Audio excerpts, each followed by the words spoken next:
Baik, tanpa perpanjang kalam lagi, saya akan segera ngobrol santai dengan Laura ya. Assalamualaikum Laura. Waalaikumsalam. Alhamdulillah. How are you? I'm good, thank you. Sudah bisa bahasa Indonesia? Sudah bisa, Sudah bisa. insya Allah. Pakai bahasa Indonesia aja. Pakai bahasa Indonesia saja, alhamdulillah. Jadi saya nggak perlu capek-capek nerjemahin ya. Baik, Laura asal dari mana? Asli dari Finlandia. Finlandia. Wah, jauh ya. Tahun berapa ke Bali? Tahun berapa ke Bali? Tahun 2011. 2010. Oh, udah cukup lama ya berarti ya.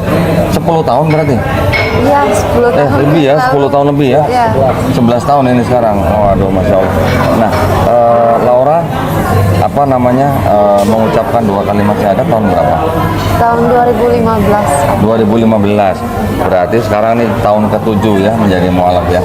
Masya Allah. Nah, kalau boleh cerita sedikit apa yang membuat Laura mau menerima ajaran Islam dan memeluk Islam gitu? Aku dari kecil punya pikiran sendiri kalau Tuhan itu pasti ada dan Tuhan itu cuma satu. Jadi aku sebelumnya Kristen dan aku diajarkan kalau ada Yesus yang di tengahnya kita sama Tuhan, dan aku dari kecil nggak bisa terima itu.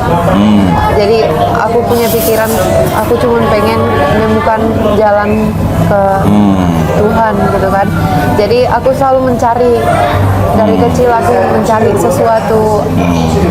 Jadi pas sampai ke Indonesia aku pengen mencari kayak dapat jawaban tentang gimana aku bisa dapat jalan ke Tuhan gitu kan. Aku belajar agama Hindu selama sempat belajar bahasa agama Hindu ya? Agama Hindu di Bali selama 2 tahun. Tapi kurang cocok, kurang sesuai dengan pikiran aku sendiri. Jadi akhirnya ketemu Islam dan ternyata semua yang aku tahu tentang Islam itu sesuai dengan pikiranku sendiri. Jadinya dulunya Kristen apa? Kristen Protestan. Oh, oke. Itu siapa? Talia? Ini Talia, anak ya. Waduh, Masya Allah. Umur berapa Talia? Umur 4 tahun. Sampai lupa nyapa Talia. Assalamualaikum Talia. Hai. Oh, sibuk main handphone. Iya. Sibuk main handphone. Oke, jadi dulu dari siapa Laura belajar Islam? Aku dari teman-teman di Bali ya? Ya, jadi waktu itu setelah tinggal di Bali selama 2 tahun, aku dapat kuliah di Inggris. Dan di Inggris aku punya beberapa teman yang orang Islam. Jadi aku mulai tanya sama mereka tentang Islam, dan habis itu aku balik ke Indonesia, aku nanya sama teman-temanku di sini yang orang Islam. Ya, memang di Inggris sekarang Islam tumbuh sangat cepat ya di Inggris ya. Ya, oke, mungkin selain migrasi, tapi juga di sana memang bebas bicara. Kan di Inggris ada yang namanya Hyde Park ya. Iya. Ya. Di Hyde Park itu kan ada satu tempat namanya Speaker's Corner. Iya. Betul kan? Iya. Orang banyak bicara di situ kan. Yang Islam, yang Kristen, yang apapun di situ, yang ateis bahkan ya. Nah, saya ada beberapa teman di sana. Orang Inggris, tapi yang mungkin mereka kelahiran, ada yang Bangladesh, ada yang India. Pernah main di sana? Belum lah. Wah, seru itu. Mereka kalau datang setiap hari Minggu, mereka debat di sana, berdebat, Kristen Islam debat, dan itu memang bebas di sana bicaranya. Mungkin kalau di Indonesia belum bisa begitu ya. Nah, terus kemudian setelah Laura menerima Islam, apa yang Laura paling berkesan gitu buat Laura, hal yang paling utama yang di dalam Islam yang Laura bisa terima begitu? Apanya? Apa tauhidnya, atau mungkin syariatnya, atau bagaimana? Hal intinya kayaknya kayak menyadari menyadari kalau gimana ya cara menjelaskan, kita atau apa namanya, sederhana, simple begitu atau bagaimana? ini kita yang art untuk Allah. Aku nggak tahu bahasa Indonesianya. Bahasa Inggris nggak apa-apa, nanti ada terjemahin tuh. Slave. Oh ya, hamba Allah, Yeah. hamba Allah ya. We are the slaves Yeah. of Allah, Ya, and Allah is our master. master, ya. Jadi Kayak mendalami atau mengerti, memahami itu benar-benar di dalam hati. Itulah yang kuncinya di situ. ya. Jadi intinya menurut Laura itu adalah bahwa Laura menerima kondisi bahwa kita manusia ini sebenarnya hanyalah hamba daripada Allah Subhanahu wa taala. Ya. Dan Allah Subhanahu wa taala adalah penguasa ya atas segala sesuatu, alam dan seisinya, sehingga kita manusia hanya harus beribadah saja gitu kan maksudnya kan. Ya, itu memang sangat sangat basic gitu ya. Itu adalah tujuan daripada manusia diciptakan untuk beribadah kepada Allah Subhanahu wa taala saja gitu ya. Nah, berarti di situ Laura juga menerima bahwa di dalam Islam itu yang paling penting adalah tauhid gitu ya. Tidak mempersekutukan Allah dengan suatu apapun gitu. Jadi kita hanya mengetahui bahwa kita hanya menyembah hanya kepada Allah yang hanya Ahad atau Esa gitu kan. Kalau di dalam Kristen dulu pernah mempelajari Bible-nya atau bagaimana? Nggak begitu banyak. Nggak begitu ya. Ya. Oke. Nah, terus setelah Laura menerima Islam, menurut Laura apakah kira-kira syariat yang ada di dalam Islam itu berat atau bagaimana? Misalnya sholat, puasa, zakat dan lain-lain itu menurut Laura mudah atau susah untuk dilaksanakan? Ada satu hal yang paling susah bagiku yang memang terasa paling berat itu adalah berhijab. Oh, berhijab. Oke. Dari semua yang lain-lain Ya. itu yang paling berat bagiku. Paling berat ya, karena mungkin pandangan orang luar atau pandangan keluarga begitu ya, atau pandangan teman-teman begitu. Terus bagaimana ceritanya Laura bisa sampai akhirnya memutuskan untuk berhijab ya? Itu menarik juga ceritanya. Jadi pada awalnya aku Islam, aku belum tahu kalau berhijab itu apakah itu wajib ataukah itu cuma Boleh atau tidak gitu ya gitu, kayak itu keputusan ceweknya Ya. sendiri. Dan aku masih bingung tentang itu, kayak aku belum dapat informasi yang pas Ya. kayak tentang itu gitu kan.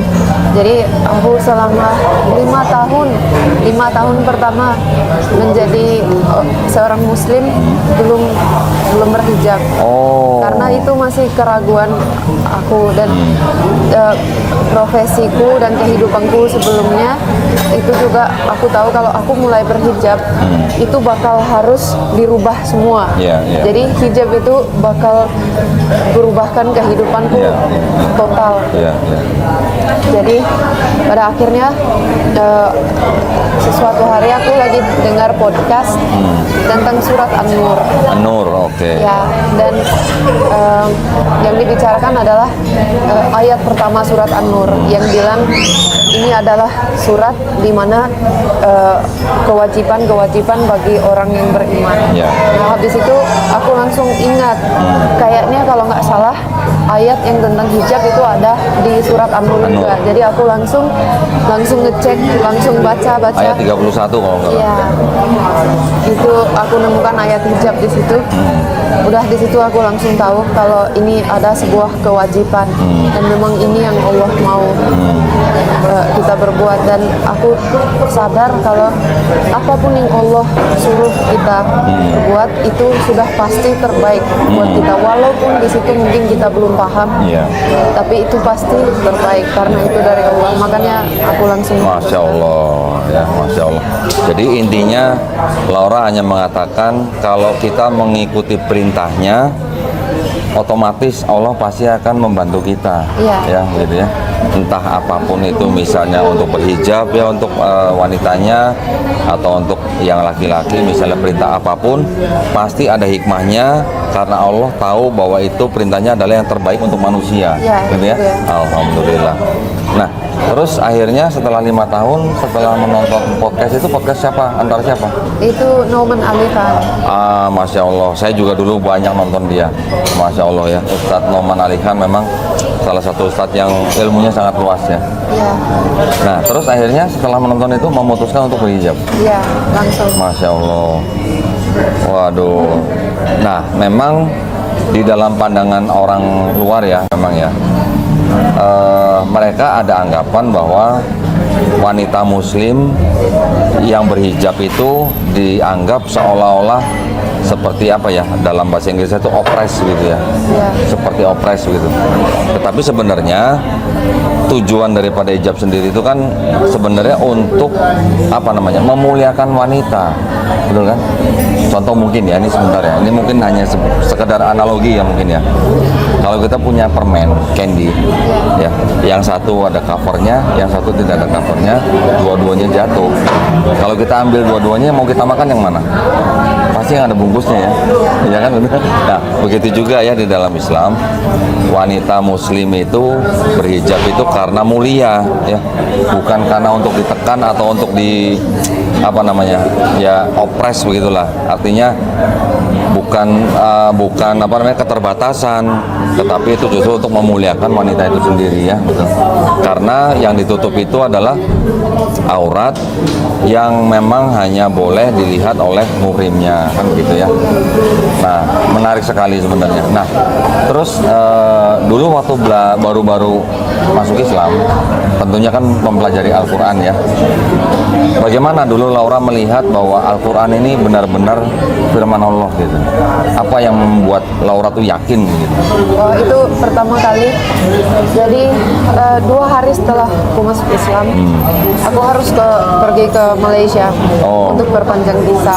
Dan pas aku mau pulang dari sana, aku di pesawat, aku bawa terjemah Al-Quran. Jadi itu aku sudah punya dari Inggris, dari dulu aku punya itu, tapi aku nggak pernah buka. Jadi aku punya seluruh Al-Quran itu dalam terjemahan dalam bahasa Inggris. Aku nggak pernah buka. Di situ aku bawa. Jadi aku mau baca, aku mau tahu apa isinya Al-Quran. Di pesawat itu? Di pesawat. Oke. Dan aku buka, tapi aku nggak buka dari awal atau dari Random lah gitu ya, ya? random.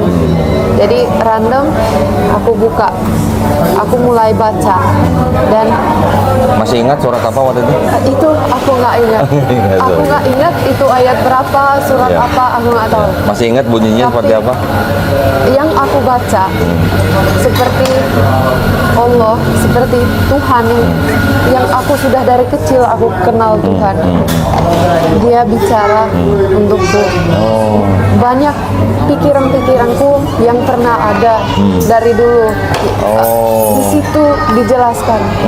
Kayak aku pernah punya pertanyaan tentang manusia kenapa seperti ini. Iya. Di situ Allah cerita karena ini alasannya kenapa ada manusia seperti Saya ini. merinding tuh.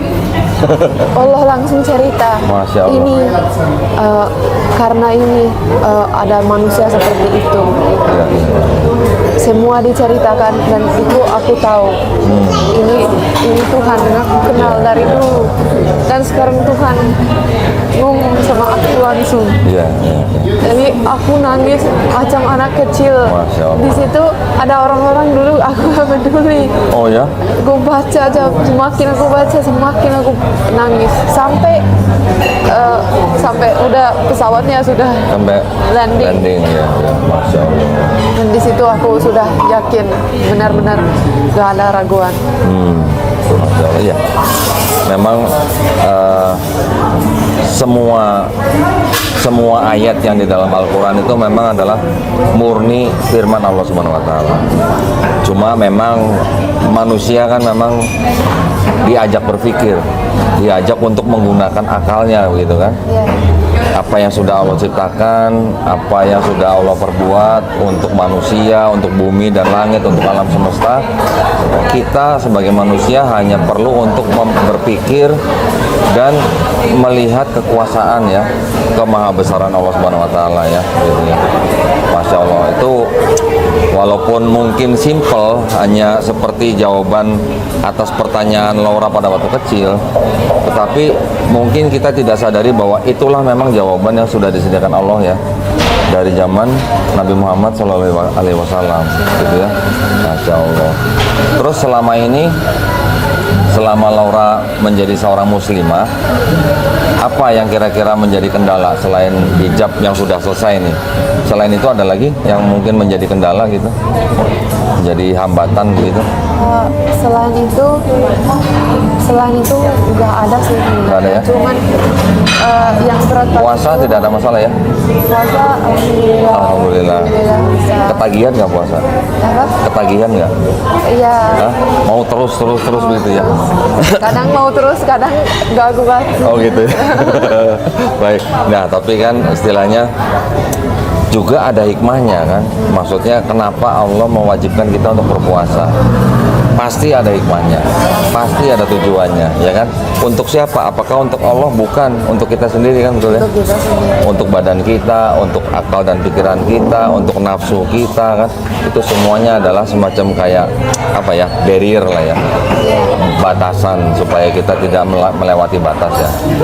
Jadi segala sesuatu yang sudah Allah perintahkan di dalam Quran maupun melalui hadis, melalui Nabi Muhammad SAW, semuanya pasti ada hikmahnya. Itu setuju ya? Nah, perasaan Laura setelah menjadi seorang muslimah bagaimana? Apakah mungkin malu sama teman-teman atau keluarga? Apakah mungkin malah lega atau relief gitu? Gimana? Lebih relief sih. Relief ya?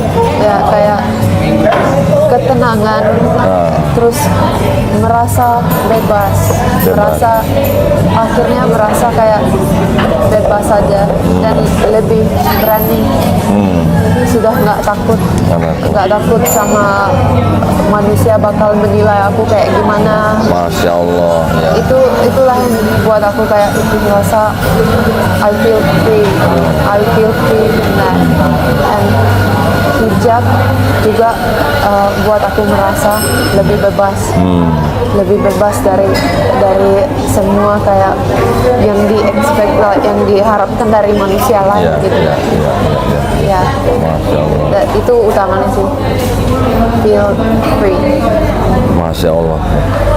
Ya ini kan, ya ini kita bicara santai ya. Kan Laura kan kalau sesama kayak seperti orang-orang Barat begitu, Western gitu, apakah mereka masih melihat hijab itu sebagai sesuatu yang apa ya, tidak fashionable atau bagaimana? Ya, aku pernah punya satu klien yang aku latih. Aku sekarang kan personal trainer. Aku pernah punya satu klien yang orang Australia, yang bukan orang Islam, dan dia punya masalah besar dengan hijabku, dan dia ngekritis terus, dan dia lihat aku lebih rendah gara-gara hijabku, dan apapun yang aku menjelaskan ke dia belum bisa terima. Tidak, dia nggak bisa menerima. Tapi orang Kristen. Kayaknya nggak terlalu peduli tentang agama sih. Oke. Ya.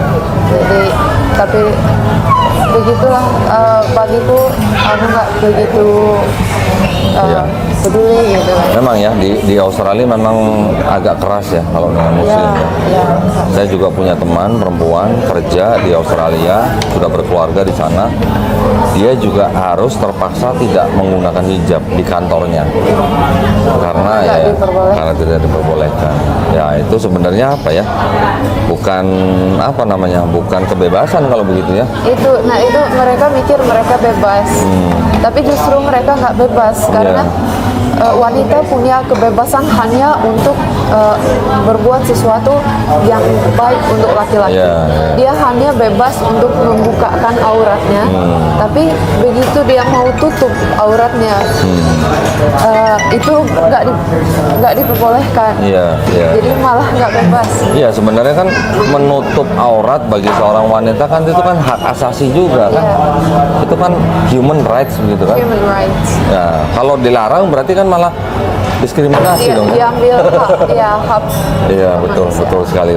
Nah, Masya Allah. Nah, terus kira-kira apa namanya, dengan orang tua tidak ada masalah? Alhamdulillah nggak ada masalah. Dan ibuku sering bilang kalau dia nonton video-videoku pakai hijab, dia sering bilang kamu ibu cantik sekali. Masya Allah.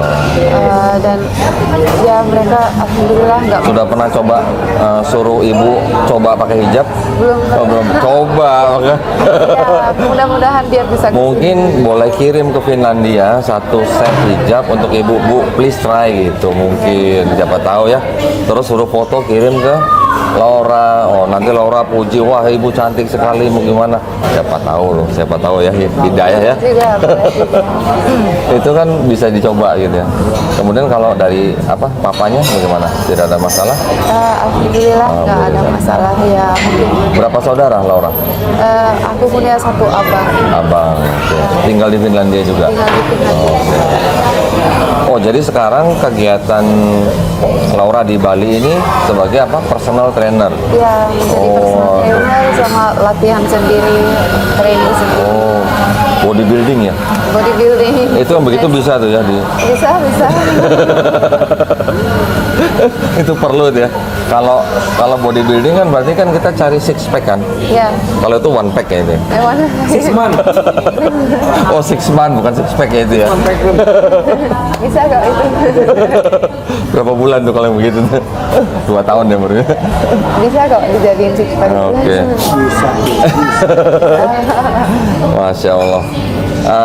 Jadi saya berpikir bahwa Laura sebenarnya sudah sangat comfortable ya dengan Islam gitu ya, karena Laura di Bali istilahnya yang tempat yang heterogen ya, apalagi majority di sini adalah Hindu. Tentu saja menggunakan hijab itu juga merupakan suatu mungkin tantangan buat diri sendiri ya. Ya, walaupun masyarakat Hindu juga saya tahu sangat-sangat toleransi ya dengan yang lain.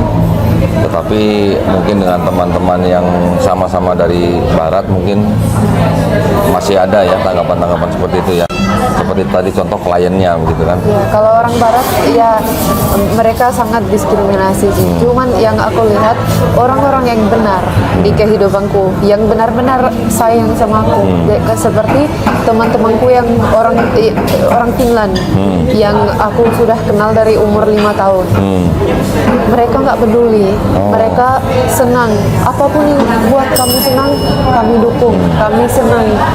Jadi mereka nggak pernah diskriminasi.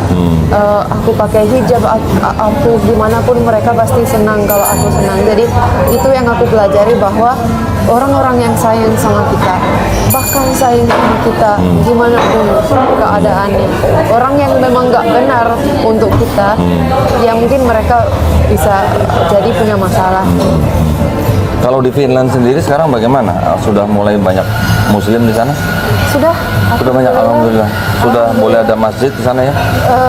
Ya sedikit, ya step by step lah. Masjidnya kecil-kecil, biasanya di kayak di basement kayak gitu. Tapi sudah mulai ada, dan aku pernah buat video dalam bahasa Finland di mana aku cerita gimana aku dulu masuk Islam, dan alhamdulillah banyak orang yang komen di situ kalau oh aku nemukan Islam kemarin, oh aku considering aku mau masuk Islam, atau ada orang yang bilang oh aku baru masuk Islam.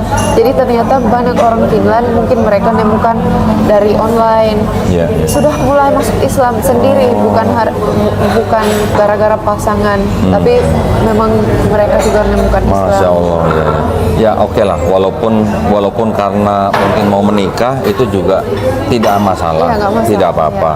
Tetapi kalau bisa menemukan sendiri, kemudian mereka masuk Islam karena kemauan sendiri, bukan karena mau menikah, itu sangat bagus sekali ya. Oh jadi sekarang di Finland sudah mulai banyak Muslim ya di sana ya? Alhamdulillah. Alhamdulillah ya. Ya, step by step. Ya. Apa namanya? Kalau masjid di sana boleh menyuarakan azan atau tidak? Tidak, Tidak sangat boleh. tidak. Nggak boleh sama sekali ada suara dengar dari sana. Ya mudah-mudahan ya nanti siapa tahu suatu saat diperbolehkan gitu ya. Ya. Ya. Oke, nah udah berapa lama? Durasi berapa? 30 menit? 40 ya? Oke. Kalau anak bagaimana? Juga mulai belajar Al-Quran boleh? Sudah mulai belajar Quran? Belum. Oh, belum. Dia masih 4 tahun. 4 tahun. Ya, tapi dia sudah kenal Allah. Masya dan Allah. dia- Laura sendiri sudah belajar Al-Quran? Alhamdulillah. Sudah berapa juz? Jadi Laura belajar Iqra sudah, terus sampai bisa baca Al-Quran. Masya Habis Allah. itu aku belajar tajwid. Aku punya Masya Allah. mimpi. Aku Glenn udah belajar tajwid Glenn? Udah belajar tajwid Glenn? Alhamdulillah. Iya. Terus? Ya, jadi aku punya mimpi bisa baca Al-Quran dengan suara yang indah. Ya. Terus ya begitulah. Punya ayat yang mungkin sangat berarti gitu buat Laura, yang mungkin mau dibacakan buat pemirsa, ada nggak? Mungkin ayat favorit begitu? Ayat favorit ada satu di surat Al-Baqarah. Al-Baqarah, ya Waduh, Masya Allah. ayat keberapa ya? 160 162? 160 tak tahu 160. Nah, kita Aku lihat, harus kita lihat. harus Kita lihat dong, kita lihat. Itu salah satu ayat yang kalau aku baca aku pasti mau nangis. 164. Coba lah 160 berapa? 162, 163, Ada 164. ketika langit dan bumi ini dia. Ini dia. Oh. Pergantian malam dan siang, kapal yang berlayar di laut dengan muat. Ini dia ya. Mau dibaca Arabnya atau mau terjemahnya aja? Aku lagi ini datang. Oh, oke. Saya bacakan ya. Saya bacakan terjemahnya ya. Sesungguhnya Al-Baqarah ayat 164. Sesungguhnya pada penciptaan langit dan bumi, pergantian malam dan siang, kapal yang berlayar di laut dengan muatan yang bermanfaat bagi manusia, apa yang diturunkan Allah dari langit berupa air, lalu dengan itu dihidupkannya bumi setelah mati atau kering, yang dia tebarkan di dalamnya bermacam-macam binatang, dan perkisaran angin dan awan yang dikendalikan antara langit dan bumi. Semua itu sungguh merupakan tanda-tanda kebesaran Allah bagi orang-orang yang mengerti. Kira-kira dari ayat ini apa yang mau Laura sampaikan buat pemirsa? Ini kayak ini ayat yang gimana ya, kayak sangat poetic gitu kan, Oh, kayak poetic, macam oke. ya macam puisi gitu kan. Keindahan gimana Allah sudah kasih kita semuanya untuk hidup di bumi ini. Iya. Itu sih. Gitu ya, Iya. Masya Allah ya. Mungkin kita harus baca lagi tafsirnya, Iya, ya, supaya orang yang belum menerima Islam tidak salah paham ya dengan ayat itu. Karena ini kan bahasanya mungkin bahasa seperti kayak hiasan gitu, atau metaforis lah begitu ya. Nah, kita harus belajar lagi nanti tafsirnya. Tapi ayat ini buat Laura sangat berkesan ya. Iya. Oke, Masya Allah. Baik, nah kalau sekarang mungkin kalau apakah Laura punya pesan buat teman-teman pemirsa kita, mungkin untuk yang sudah muslim atau mungkin yang belum muslim gitu, ada yang mau disampaikan buat teman-teman? Mungkin yang mau aku sampaikan intinya di Al-Quran ya. Untuk teman-teman yang mungkin pengen kenal Islam atau orang-orang yang sudah Islam tapi belum Belum hijrah. ya, intinya semua ada di Al-Quran. Jadi coba cari translation, terjemahan Al-Quran. Terjemahan ya. Ya, dan baca, coba bertanya sama Allah, sama Tuhan, Ya. minta Tuhan bimbing, Ya. minta Allah bimbing, dan habis itu coba baca tafsir Al-Quran. Ya. Insya Allah bakal menemukan Insya Allah. jawabannya. Insya Allah ya. Kalau saya dulu waktu mempelajari Al-Quran, bagaimana saya percaya dan yakin bahwa Al-Quran ini benar-benar murni firman Allah Subhanahu Wa Taala. Dulu saya belajar, alhamdulillah, saya mulai dengan ayat-ayat yang sains, mengenai sains ya. Banyak sekali kan ayat-ayat di dalam Al-Quran yang bicara mengenai sains, yang sudah proven ya, sudah terbukti zaman sekarang. Mungkin terbuktinya 50 tahun yang lalu, mungkin terbukti 100 tahun yang lalu, banyak sekali ya. Jadi membuktikan bahwa ayat-ayat yang berhubungan dengan sains di dalam Al-Quran itu sudah terbukti, yang mana sudah disampaikan 1400 tahun yang lalu, dan itu tidak mungkin berasal dari seorang nabi, tidak mungkin dikarang oleh seorang nabi gitu. Itu pasti adalah berasal dari Sang Pencipta. Itu dulu yang saya pelajari. Jadi saya melihat bahwa bagaimana mungkin seorang manusia yang tidak punya alat ya, yang tidak punya alat-alat misalnya mikroskop, teleskop atau apa itu, bisa menceritakan hal-hal yang terbukti sekarang begitu. Hampir 1500 tahun begitu. Jadi pasti itu dari Allah Subhanahu Wa Taala. Kalau bukan dari Allah, dari siapa lagi begitu? Ya, itu yang dulu membuat saya yakin gitu. Oh, ternyata Quran ini memang dari Allah Subhanahu Wa Taala. Di luar daripada ayat-ayat yang sains itu, ayat-ayat yang bisa kita pelajari, yang bisa kita baca juga semuanya berkata mengenai tuntunan ya, atau perintah atau larangan ya, atau istilahnya guidance lah untuk hidup manusia. Jadi kita sebagai manusia kan bisa melihat bahwa Al-Quran itu adalah manual owner's book ya, untuk manusia begitu kan. Bagaimana manusia hidup, berurusan dengan manusia lain, bagaimana manusia beribadah kepada Sang Penciptanya begitu ya. Itu semuanya kan ada di dalam Quran ya. Setuju sama saya? Ya. Nah gitu ya, Masya Allah. Nah, ngomong-ngomong, suami lagi di mana? Nggak ikut? Suami lagi di Medan. Oh, lagi di Medan. Orang Medan suaminya? Orang Medan. Oh, orang Medan. Orang Medan tinggal di Bali begitu? Iya. Oh, Medan, Glenn. Medan. Itu orang Medan, tapi lagi di mana-mana. Baik, kalau begitu saya mengucapkan banyak terima kasih buat Laura atas waktunya hari ini ya, bisa berbagi untuk kita di Geraha Mu'alaf. Mudah-mudahan para pemirsa yang menyimak acara ini bisa mengambil hikmahnya ya. Mudah-mudahan cerita daripada Laura ini juga bisa menjadi inspirasi buat para pemirsa ya. Ya, baik para pemirsa, kalau begitu boleh saya tutup ya? Sudah cukup ya? Ya, terima kasih banyak pemirsa atas perhatiannya. Kami mohon maaf jika ada kekurangannya.